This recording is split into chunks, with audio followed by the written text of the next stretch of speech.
Hey everybody, it's Kathy Boyle, president of Chapin Hill Advisors. Today we're interviewing another member of our Circle of Influence. We've built our Circle of Influence to allow you to find experts in a wide variety of fields and services.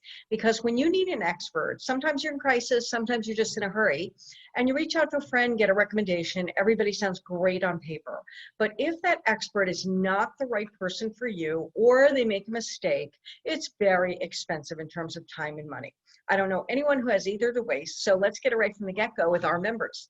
So today we're introducing Leah Zimmerman with Stepping Stool Coaching.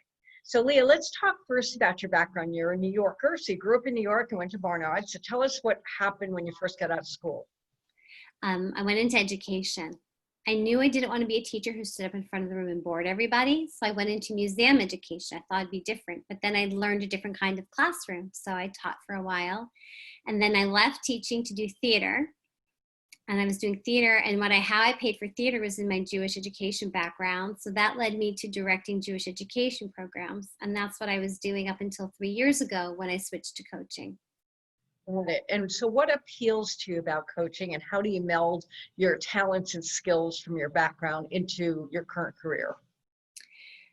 Starting when I was little, I'll say 10, but it might have been even younger, I knew there was something about the way the adults and the teachers talked to me that made things harder for me to become who I wanted to be and not easier. And I was always seeking out a way of a kind of leadership that started to empower and facilitate. And that's a lot of what being a teacher was for me. It was how to unleash the creativity that the kids brought and their natural curiosity and how to get that moving. And then when I was the director, is how to do that with teachers and how to get teachers to be able to do that with their students. So it's always how to encourage more growth as opposed to, you got this wrong, now sit down and fix it. So coaching was kind of always my style. And leadership in me finally grew to where, and my own personal development grew to where I was ready to lead people in their lives and not just in what they were doing in the classroom, and into leadership in other arenas.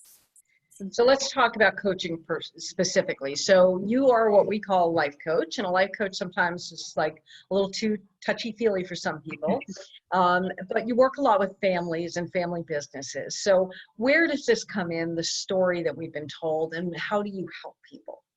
So I had that feeling too, the woo-woo of life coach, and I wasn't sure I wanted it, but it's the training that goes into executive coach, any kind of coach with ICF training, International Coaching Federation. And I started it and I loved it and realized it was not so woo-woo. I did a program based on science, on positive psychology, so I can tell you the scientific background of things that I'm using. And it gave me tools to take what I already knew how to do and facilitate conversations with families and help ask questions that facilitated growth and do it in a way that facilitates change. So what it is a change agent.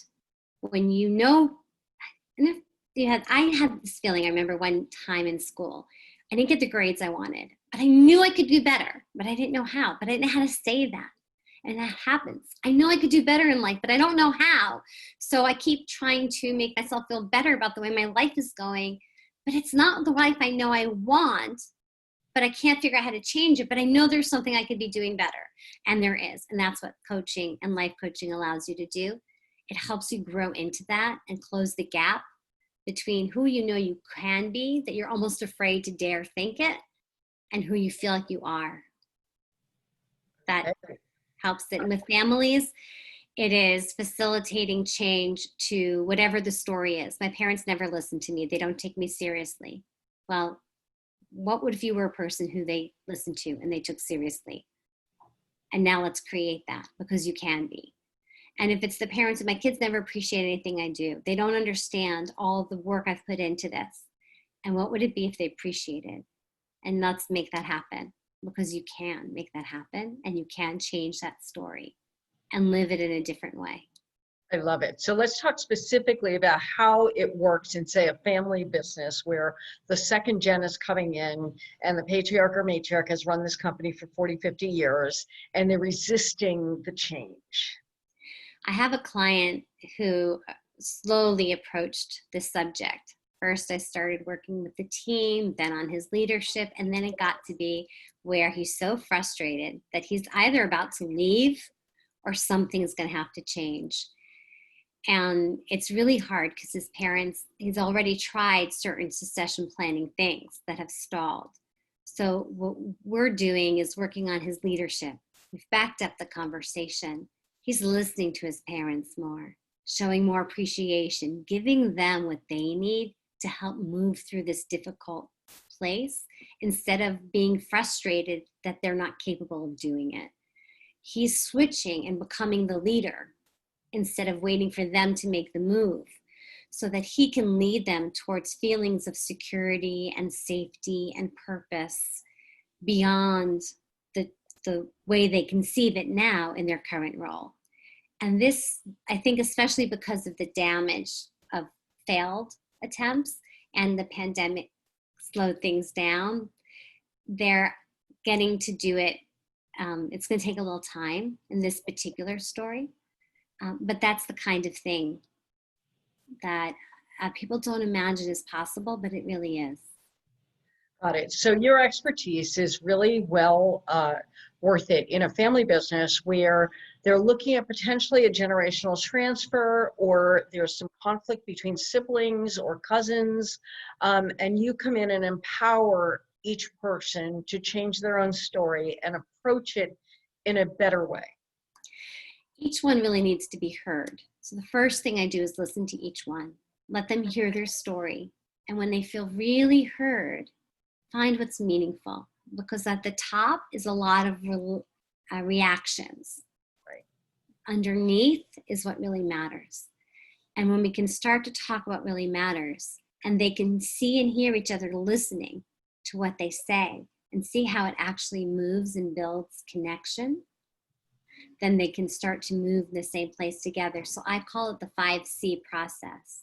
First, to calibrate. Where are you? How do you take stock of where you are, what things mean? That's the individual place. Then the connect. From connecting can come clarifying. Let's get clear and understanding where the other person is, asking more questions, then collaborating. Once that's all done, then you can really move to what I say is sitting on the same side of the table, which is different from when you feel like your manager or your boss is on the other side of the table. Then when you come on the same side and say, how do we do this together? And that's when you can move forward towards creating something and creating a vision. So how do we find you? I have my website, steppingstoolcoaching.com is an easy way to find me. Of course, the Circle of Influence, so you can always find me there. And there's on my website, there is a freebie of how to influence anybody, anywhere, at any time that you can download. That'll give you some tips, some things I've mentioned, but some other things to get started. And that's a great way to find me and stay in touch. I'm also findable on LinkedIn and Facebook. Wonderful. We love it. All right, Leah, so happy to have you in our Circle of Influence. Thank you.